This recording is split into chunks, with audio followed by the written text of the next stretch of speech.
Crash, les dessous de la crise économique mondiale. Une enquête en 4 épisodes sur les dérives et les abus qui ont mené à cette crise. Ce n'est qu'aujourd'hui qu'on commence à poser les vraies questions et que les principaux acteurs doivent rendre des comptes. Dans ce premier épisode, les architectes de la ruine. Le banquier le plus puissant du monde n'a pas réagi aux nombreux signaux d'alarme. M. Greenspan a été tout à fait aveugle à ces signaux-là. Les premiers symptômes de la crise financière apparaissent à Paris. C'est vraiment le phénomène où il y a un incendie dans un cinéma et on ferme les portes. Le gouvernement américain ignore les signes d'un désastre imminent. Je lui ai dit, Hank, on voit le tsunami qui nous arrive dessus et tu es sur la plage en train d'hésiter sur la couleur du maillot de bain qu'on va porter. Crash, les dessous de la crise économique mondiale.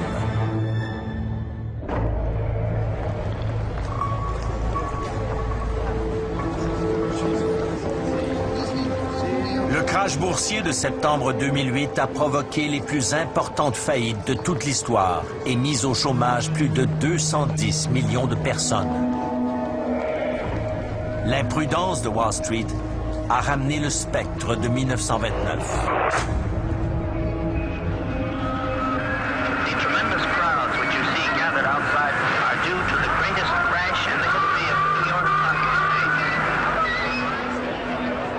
En 1929, la crise financière a entraîné une grave dépression et le Congrès américain a lancé une enquête.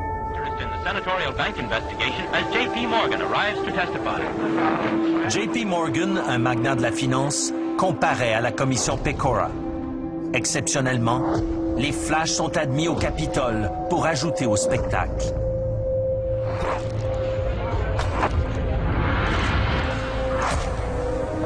En 2010, l'histoire se répète. Nouvelle crise financière, nouvelle enquête.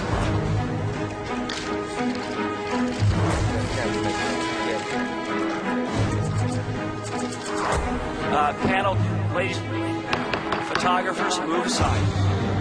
L'ancien trésorier de l'État de la Californie, Phil Angelides, préside la commission d'enquête. I'm honored to welcome you as we start this series of public hearings into the causes of the financial and economic crisis. Hauts fonctionnaires et banquiers défilent devant le président de la commission. Ils promettent tous de dire la vérité sur les causes profondes du crash de 2008.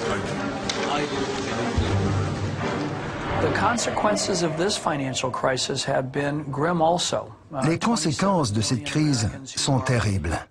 27 millions d'Américains sont au chômage ou n'ont pas d'emploi à temps plein. Des millions d'entre eux ont perdu leur maison ou vont bientôt la perdre. Des milliards de dollars se sont évaporés et notre mission est d'expliquer à la population ce qui a bien pu se passer. Mais comment en est-on arrivé là? La crise a pris naissance dans le marché immobilier américain. Au début des années 2000, les taux d'intérêt sont bas et la réglementation bancaire est minimale. Emprunter n'a jamais été aussi facile. En Californie, les banques accordent des hypothèques à presque n'importe qui. Il s'ensuit un gigantesque boom immobilier. Jim Kling est agent immobilier à San Diego depuis plus de 20 ans. Really, in 2004 and 2005, if you could fog a mirror, you could get a loan. That's how bad it was. They didn't really know or care about the qualifications of the buyers.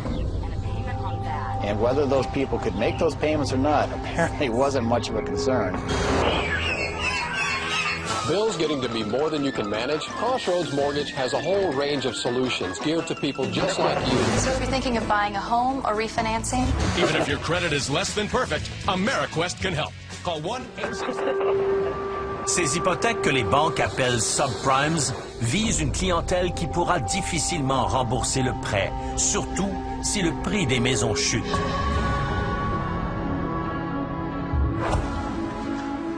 Un homme aurait pu mettre fin à cette pratique. Alan Greenspan, ancien président de la Réserve fédérale, pendant 20 ans, le banquier le plus puissant du monde. Greenspan était vénéré à Washington. Même les présidents redoutaient son pouvoir. M. Greenspan, celui qui présidait aux destinées de l'économie américaine ou de la finance américaine, n'a pas vu le monstre qui est en train de se développer aux États-Unis. Mais il y a eu énormément de signaux qui indiquaient qu'un déséquilibre se présentait. Et M. Greenspan a été tout à fait aveugle à ces signaux-là. Let me just ask you, would you put this under the category of oops? Should have done it? I mean, my experience has been, in the business I was right 70% of the time, but I was wrong 30% of the time, and there are an awful lot of mistakes in 21 years. Le commandant du Titanic a eu raison à 99% et tort à 1%. C'est la taille de l'erreur qui compte.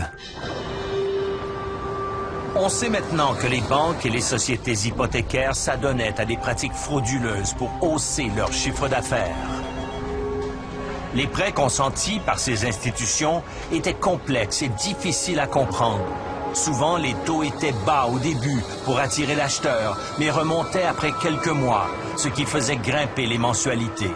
Ce n'est pas un hasard si les hypothèques les plus complexes étaient vendues aux acheteurs les moins avertis, comme ceux de ce quartier défavorisé de Los Angeles.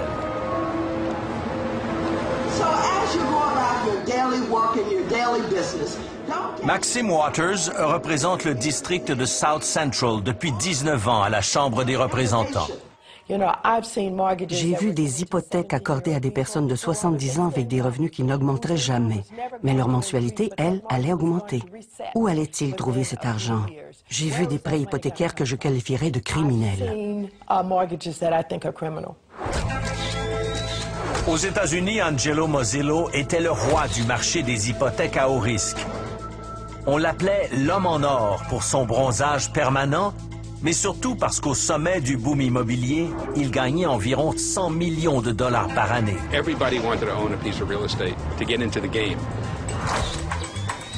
Il était la coqueluche de la presse d'affaires. On publiait sur lui des articles flatteurs décrivant son ascension fulgurante. Mozilo se disait l'ami des pauvres. Il affirmait que les subprimes aidaient de nombreux Américains à réaliser leur rêve d'acheter une maison. Il prétend être l'ami des pauvres. Mais lorsqu'on voit ces gens démunis qui perdent leur maison, qui ne peuvent pas faire modifier leur hypothèque et qui se retrouvent à la rue, je ne vois pas comment il peut prétendre être leur ami. La compagnie de Mozilo, Countrywide Financial, est vite devenue le premier prêteur hypothécaire américain. Call Countrywide. We never stop thinking about what you need. And that makes home buying easy. Really. Countrywide a été vendu à Bank of America et a presque aussitôt perdu de la valeur. Angelo Mozilo a été mis sous enquête par la Commission des valeurs mobilières. L'enquête a révélé l'existence de courriels dans lesquels Mozilo disait ce qu'il pensait vraiment des subprimes. Jamais au cours de ma carrière, je n'ai vu un produit plus toxique. Ce qui n'empêchait pourtant pas Mozilo de rassurer publiquement ses investisseurs et ses clients. Ce produit est un bon investissement pour notre banque et un solide instrument de gestion financière pour les consommateurs. On a non seulement menti à ceux à qui on prêtait, mais on a menti à ceux à qui on refilait la dette. Donc c'est une économie générale du mensonge qui s'est installée. Ces gens qui font des bonus ou des profits ne gardent pas leur métier plus de 2, 3, 4 ou 5 ans au maximum. Donc il est très très important pour eux de gagner quelques millions, quelques dizaines de millions, quelques centaines de millions vite. Peu importe pour eux ce qui se passe dans le système. Mozilo a été condamné à une amende de 67,5 millions et il ne pourra plus jamais diriger une société cotée en bourse. Les prêteurs, tels qu'Angelo Mozilo, ne s'inquiétaient pas de savoir si les clients pouvaient rembourser leur hypothèque, car ces prêts ne restaient pas dans les comptes de leur entreprise. Ces hypothèques étaient combinées à d'autres prêts pour être revendus à Wall Street, où ils étaient transformés en produits financiers très complexes. Ce marché était peu réglementé et les banquiers raffolaient de ces titres. C'était en fait un vaste système d'achat et de vente de créances avec pour chaque transaction des frais bancaires. Ça devenait une machine à bonus qui permettait pratiquement de mettre des milliards de dollars sur le marché et d'en engranger les commissions. Et personne finalement n'avait de raison d'arrêter puisque le marché immobilier était croissant. Donc il n'y avait pas de raison, tant que la bulle n'explosait pas, de s'arrêter. Autrefois, lorsque les gens parlaient d'actifs toxiques, j'imaginais un beau fruit qui, avec le temps, avait pourri. Mais dans les faits, le fruit était pourri dès le départ. Et personne, du courtier au prêteur jusqu'au teneur de marché, personne ne semblait vouloir prendre la responsabilité de ce produit qu'il faisait circuler. Ces produits dont s'est débarrassée la banque est allé dans d'autres banques, a contaminé le bilan de ces banques, donc ces banques elles-mêmes ont des liens avec d'autres banques, et donc tout le système a été contaminé. C'est comme un cancer.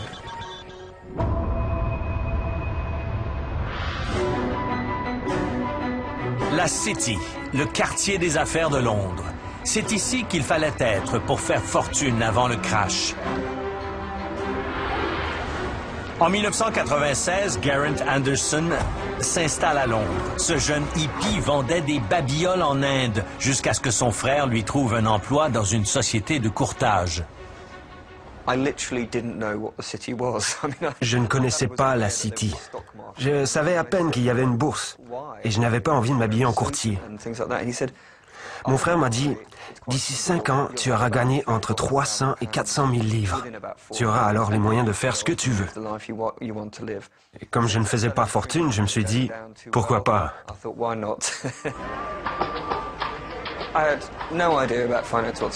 Je ne connaissais rien à la finance. Ce qui est important quand on travaille à la City, c'est de présenter ses idées avec conviction, en faisant semblant d'y croire. Ce qui compte, c'est de s'occuper des clients, les amener dans les bars, aux danseuses, leur en mettre plein la vue.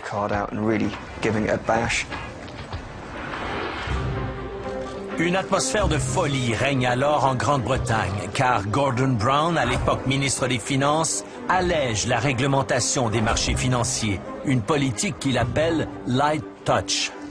We will advance if there is light touch regulation, a competitive tax environment. Mais le light touch, ça fait partie de cette philosophie de déréglementation qu'on a vue en Angleterre, on l'a vu aux États-Unis, mais c'était basé sur le prémisse que l'industrie pourrait s'auto-réglementer.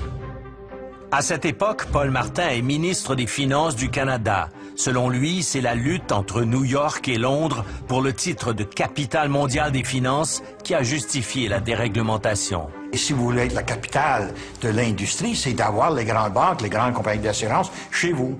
Et la façon de le faire, que New York a utilisé et que Londres a utilisé, les deux en concurrence l'un avec l'autre, c'était vraiment de baisser la réglementation. C'était extraordinaire. Les gens gagnaient des sommes folles. Il y avait toute une industrie qui vivait autour des bonus de fin d'année. Les restaurants, les hôtels 5 étoiles, les vacances, les cartes de crédit, les voitures de luxe, j'en passe et des meilleurs. Tous les plus grands architectes du monde venaient imprimer leur marque à Londres. Il y a même eu le fameux Gherkin, le cornichon érotique, qui est venu symboliser ces années, cet âge d'or de la City. C'était Noël tous les jours de l'année. 8 ans après son arrivée à Londres, Garrett Anderson touche un salaire de 300 000 $ en plus d'un bonus de 700 000 $. L'ancien hippie est même devenu analyste à la télé.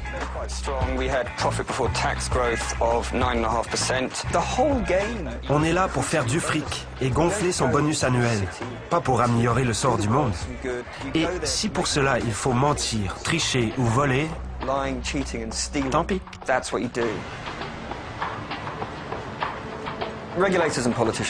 Les autorités et les politiciens passaient pour des idiots.